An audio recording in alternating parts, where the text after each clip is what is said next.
سیدہ عائشہ صدیقہ طیبہ طاہرہ عابدہ زاہدہ محدثہ مفسرہ مجتہدہ عالمہ مفتیہ رضی اللہ تعالی عنہا روایت کرتی ہیں، آخری نبی مکی مدنی رسول ہاشمی محمد عربی صلی اللہ علیہ وسلم نے حکم فرمایا سینگ والا مینڈھا لایا جائے جو سیاہی میں چلتا، سیاہی میں دیکھتا، سیاہی میں بیٹھتا ہو۔ قربانی کے لیے حاضر کیا گیا۔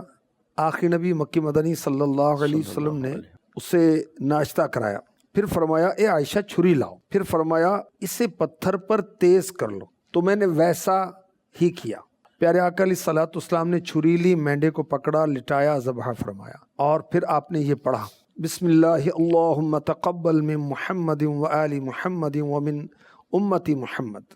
سبحان یا اللہ اس کو یعنی قربانی کو محمد صلی اللہ علیہ وسلم کی طرف سے قبول فرما، ان کی آل کی طرف سے قبول فرما، امت کی طرف سے قبول فرما۔ سبحان اللہ سبحان بی بی عائشہ صدیقہ رضی اللہ تعالی عنہا گھر کے کام کرتی تھیں، ماشاء اللہ تو چھری تیز کرنے کا عمل آپ نے کیا، چھری تیز کر کر آپ نے پیش کی۔ ماشاء اللہ۔